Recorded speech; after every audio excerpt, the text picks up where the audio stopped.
Joining me now is Texas Congressman Pat Fallon. Congressman, I'm glad you're the guy for this because you have had a pretty stern voice in rational thought in Congress. And, at what point did it become racist or bigoted or anything to just have a difference of opinion?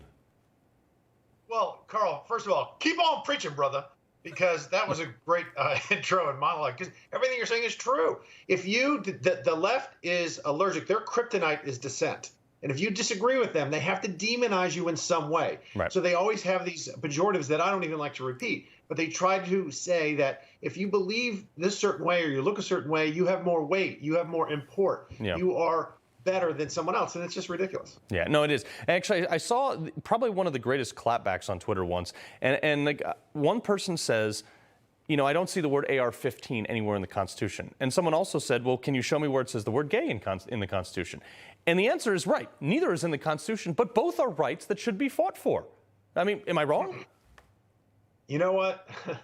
You know what it does say in the Constitution? It says, shall not be infringed. You have the right to bear arms. And the liberals ignore that. And they say, well, no, that's what they didn't mean that. Well, right. It says it right here. Second Amendment, right after the first. And you're rather familiar with the first.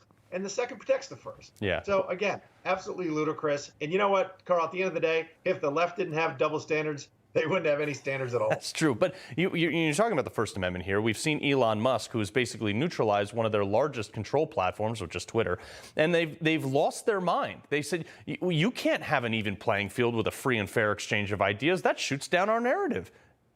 The most important diversity we should have in this country is the diversity of thought. That's what I loved about going to your university was you got to hear so many different points of view. Now, this was 30 years ago. And now if you dare have any point of view that doesn't agree with the left's, it's basically like a religion. It's they're mostly secularists. So this is their belief system. And it's sad because I don't want people, if I am speaking in front of some college kids, I want them to challenge me. I want them to decide for themselves. Look at what the right has to offer. Look what the left have to offer. And then decide for yourself what you believe. Yeah, I mean, but this shooting has challenged. Unfortunately, this is every time we have one of these shootings, we have the same initial conversation, which is guns. And the narrative is never about, like, let's deal with the people. When someone has a drug problem, the left says, oh, no, we got to get to the root cause of why they do drugs. Let's not regulate the drugs. In fact, let's give them free crack pipes. But when it comes to guns, it's never, let's get to the root reason why this guy shot up this place. It's always, we got to take the guns and we got to take them from everyone. Why is that? Yeah, it's horrible when anyone takes a life, particularly senseless and full of hate and rage and whatever this fellow's motive was. But, people also run down folks that, in crowds with cars. We don't talk about cars being the issue. All firearms are, at the end of the day, they're a tool, like a screwdriver or a knife or a chainsaw that can be used for what they're intended or they can be used for evil. So let's look and punish the person that misused the tool, not the tool itself. Yeah.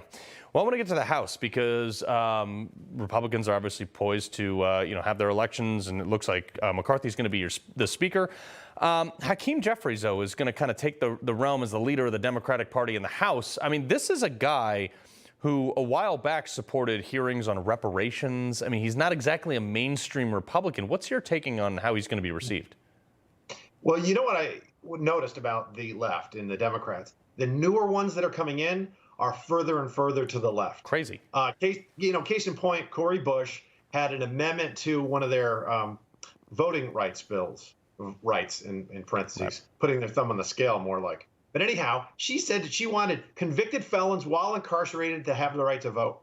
That's ridiculous. That's like, so Ted Bundy, when he was on death row, could vote and then we kill him. It's absurd. But 98 Democrats voted for that. This is what Hakeem Jeffries is. He's part of that progressive bloc of absolute nutters. Yeah, well, it goes along with Fetterman. I mean, Fetterman basically had I believe it was like a third of his campaign made of previously incarcerated people. I mean, this guy wants to let people out of jail with a maximum 10-year sentence for just about any crime. I mean, that is, like you're saying, almost lawlessness. But let's talk about these investigations, okay? So there's a lot of us that are sitting on the edge of our seat right now being like, finally, we have the House. Like, maybe we should look into Hunter Biden. I know they've alluded to it, but we're also looking at people like Adam Schiff, Ilham Omar, Eric Swalwell, and getting them the heck off these committees for sleeping with a Chinese spy, perpetuating the Russia collusion hoax, and being an anti-Semite. And they are losing their mind about removing them, but yet these are Nancy Pelosi's rules. She did this with Marjorie Taylor Greene simply for existing. Yeah, and to Paul Gosar as well. And what most people don't know is each party would regulate themselves. That was precedent. That was tradition. So if somebody said something wacky in the Republican Party or did something crazy, the Republicans would vote as to whether or not we'd want to remove them from committees. And the Democrats did the same thing. Pelosi then said, you know what? No, I am going to remove Marjorie Taylor Greene. I am going to remove Paul Gosar. So you know what we're going to do now? Eric Swalwell, as you just mentioned, slept with a Chinese spy. Yeah. You know, when Ted Cruz was saying, you know, when we said screw the Chinese, we didn't mean it literally. And so, but he's on the Intelligence Committee. This is insane. He literally slept with a spy. Why is he on the Intel Committee? So him and Adam Schiff and Ilhan Omar are not going to be on any committees come January. Yeah. We're not running a toy store. We're running the federal government. Congressman Pat Fallon, always a pleasure to have your voice of reason here, sir. Happy Thanksgiving, brother. God bless. All right, you too.